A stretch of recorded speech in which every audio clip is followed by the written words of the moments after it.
আসসালামু আলাইকুম, কেমন আছেন সবাই? আশা করছি ভালো আছেন। আজকে আমি রান্না করব কড়াই চিকেন।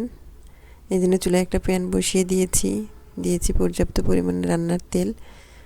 তারপর এখানে আমি আগে থেকে পরিষ্কার করে রাখা চিকেনগুলো দিয়ে দিচ্ছি। চিকেনগুলো আমি 2-1 মিনিট আর কি তেলের মধ্যে ভেজে নেব। এখন চিকেনগুলো দিয়ে আমি একটু অপেক্ষা করব কিছুক্ষণ।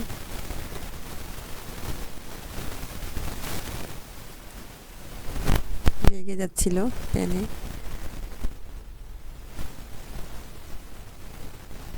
2-1 মিনিটের জন্য আমি চিকেনটা ভেজে নিচ্ছি। তারপর এখানে আমি একটা টমেটো দিয়েছি, মাঝারি সাইজের টমেটো। এভাবে আমি কিউব করে কেটে দিয়েছি। দিয়ে কিছুক্ষণ এটার সাথে কষিয়ে নিব আমি।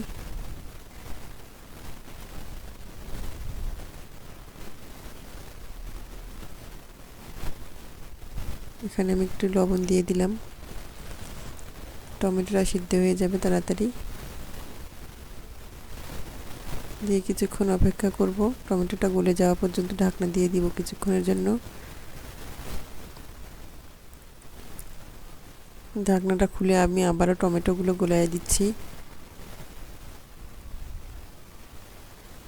কষাতে কষাতে কিন্তু টমেটোগুলো গলে যাবে। এখানে আমি আধা চা চামচ করে দিয়েছি আদা রসুন বাটা, কাঁচামরিচ বাটা দিয়ে দিয়েছি আধা চা চামচ। তারপর জিরার গুঁড়া দিয়েছি, যে মরিচের গুঁড়া দিয়েছি সামান্য হাফ চা চামচ। আর এখানে দিয়ে দিলাম হলুদের গুঁড়া হাফ চা চামচ।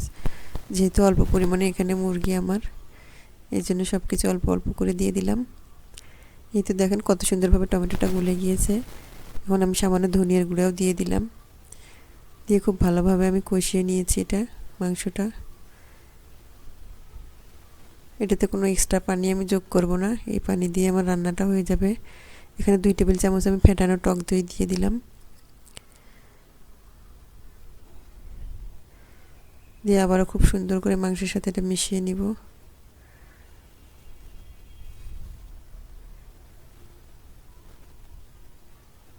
তো খুব সুন্দর করে কষিয়ে নিয়েছি। এবার ঢাকনা দিয়ে ঢেকে দিয়েছি আমি। চিকেন থেকে যে পানি বের হয়েছিল ওটাতে কিন্তু আমার চিকেনটা সিদ্ধ হয়ে গিয়েছে। এবার আমি এখানে দিয়ে দিলাম কিছু গরম মশলার গুঁড়া হাফ চা চামচ, আর ভাজা জিরার গুঁড়াও দিয়েছি একটু। আর নামানোর আগে এই যে আমি ধনেপাতা কুচি দিয়েছি উপর থেকে। আর এই যে জুলিয়ান করে কাটা আদা দিয়ে দিলাম। এই তো রেডি হয়ে গেল আমার কড়াই চিকেন। দেখেন মাশাআল্লাহ কত সুন্দর হয়েছে দেখতে। খেতে কিন্তু অসম্ভব মজা হয়েছিল। আপনারা ট্রাই করবেন, অনেক মজা হয়।